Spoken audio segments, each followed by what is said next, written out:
അനാവശ്യമായിട്ടുള്ള കുറേ പരാതികളും പരിഭവങ്ങളും ഒക്കെ പേറി നടക്കുന്ന ഒരാളാണോ നിങ്ങൾ? എങ്കിൽ ഈ കഥയൊന്ന് കേട്ടു നോക്കൂ. രണ്ട് ബുദ്ധ സന്യാസിമാർ അവരൊരു യാത്ര പോവുകയായിരുന്നു. അങ്ങനെ നടന്ന് നടന്ന് നടന്ന് ഒരു പുഴയുടെ വക്കത്ത് അവരെത്തി. അപ്പോൾ അവിടെ ഒരു സ്ത്രീ നിൽക്കുന്നുണ്ടായിരുന്നു. ആ സ്ത്രീക്ക് പുഴയുടെ അക്കരെ പോകാൻ ബുദ്ധിമുട്ടിയിട്ടായിരുന്നു അവിടെ നിന്നിരുന്നത്.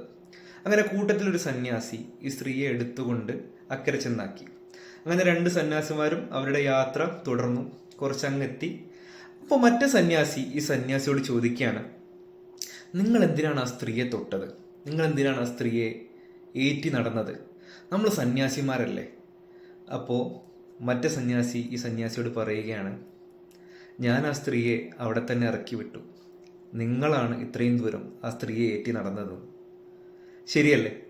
നമ്മുടെ ലൈഫിൽ ഇതേപോലെ പണ്ട് ആരൊക്കെയോ എന്തൊക്കെയോ പറഞ്ഞതോ പണ്ടെന്തോ സംഭവിച്ചതോ ഇനി ലൈഫിൽ ഒരിക്കലും നമുക്ക് കിട്ടാൻ പോവാത്ത ആ നഷ്ടങ്ങൾ, അല്ലെങ്കിൽ ആരെങ്കിലും എന്തെങ്കിലും പറഞ്ഞതും വിഷമിപ്പിച്ചതും, അല്ലെങ്കിൽ മുമ്പുണ്ടായ അനാവശ്യ സംഭവങ്ങളൊക്കെ നമ്മുടെ ലൈഫിൽ ഇങ്ങനെ ആലോചിച്ച് നമ്മുടെ തലയിലും നമ്മുടെ ചുമലിലും നമ്മുടെ ഹൃദയത്തിലൊക്കെ ഏറ്റി നടക്കുകയാണ്. ഇത് കാരണം, ഈ ഭാരം കാരണം നമുക്ക് ലൈഫിൽ മുന്നോട്ട് പോകാൻ പറ്റാത്തൊരവസ്ഥയിലാണ് നമ്മൾ നിൽക്കുന്നത്. So we have to learn the art of letting go. അനാവശ്യമായിട്ടുള്ള കാര്യങ്ങൾ ഒഴിവാക്കിയാൽ മാത്രമേ നല്ല പുതിയ കാര്യങ്ങളെ നമുക്ക് സ്വീകരിക്കാനാവുകയുള്ളൂ. സോ ഇത്തരത്തിൽ അനാവശ്യമായ കാര്യങ്ങൾ ഏറ്റി നടക്കുന്ന ആരെങ്കിലും നിങ്ങളുടെ പരിചയത്തിലുണ്ടെങ്കിൽ അവർക്ക് ഈ കഥ ഷെയർ ചെയ്യുക.